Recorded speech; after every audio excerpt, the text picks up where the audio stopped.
If you want to keep track of people's names, their email addresses, their birthdays, their physical address, then you want to come over here in the navigation pane, come down and click on the contacts folder, because here's where you can keep track of them. You can see I've got 4 contacts here, their names and their email addresses, and I'm going to add a new contact by coming up here on the toolbar and clicking on New. Real quick overview, up at the top you have their name and company, job title, keep track of their internet information like email address, web pages, phone numbers, address, and then some notes. You can type notes about the company that you're keeping track of or an individual. To get started, I'm going to come up here and type in the full name of Doug, and then hit the Tab key to go to the next field. And then notice how it's going to file it. So when I click Save and close the contact, it's going to file it as last name, comma, first. If I don't like that, I can click on the drop-down arrow, choose first name, comma, last, or King of Queens, the company, or you can have a combination of both, his name and then the company. I'll just go ahead and leave it as last name, comma, first, then the email address. Then hit the Tab key. When I send my emails out to doug@kingqueens.com, it's going to display as Doug Heffernan with the email address behind it. Then if he has a website, then hit the Tab key. Of course, if I clicked on this, it would take me to that website, but I don't know if this is a real website. Down here you have your business phones. Now notice I didn't type in any dashes. I typed in the area code and then the phone number, hit the Tab key. It'll go ahead and add it for you. This is going to be based upon how you want to set up your area code. Then maybe a home number. Down below, a business address.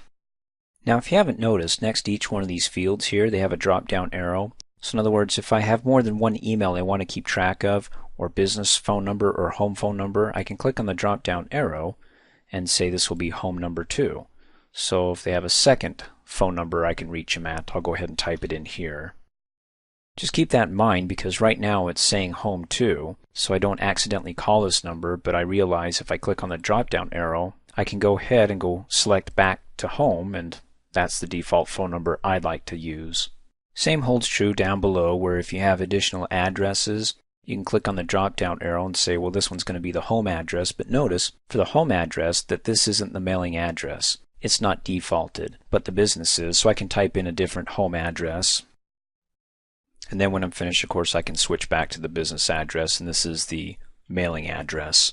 Now the reason why that's important is because later on when you want to go ahead and do some mail merges, it's actually going to pull this address out because we have it checked as the mailing address versus the home address where it's not checked to be the default mailing address.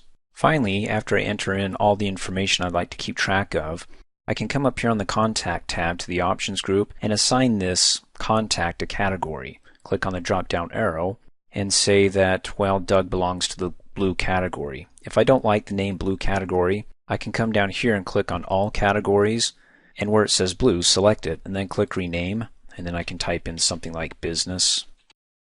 See how I just start typing and it replaces it? Hit enter, and then go ahead and check it, and then click OK.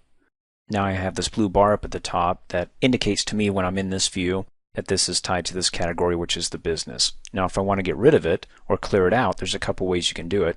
You can click on the drop-down arrow again and then just click on business, it removes it, or let me click on it and bring it back. You can also, when in doubt, right-click on it and say clear the business category. I'm going to go ahead and click on it and add the business category, and then come up here when I'm finished and click on Save and Close.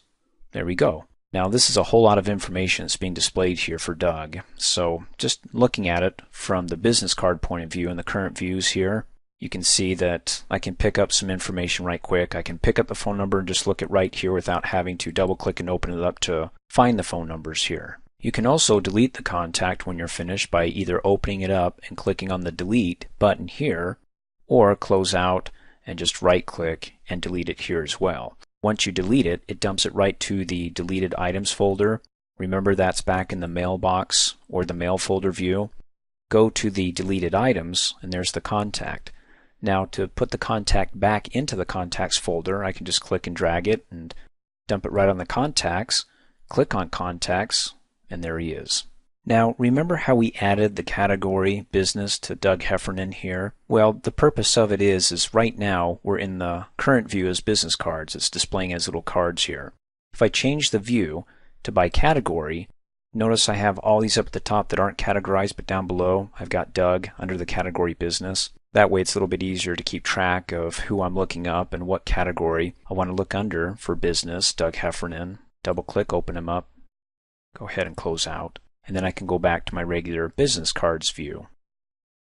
Thanks for watching. Hey, as a quick reminder, if you like my video, please give it a thumbs up. You can also click on me and subscribe to my channel, get notified of the latest videos, and for only $2 a month, you can have access to all my Microsoft Office training videos.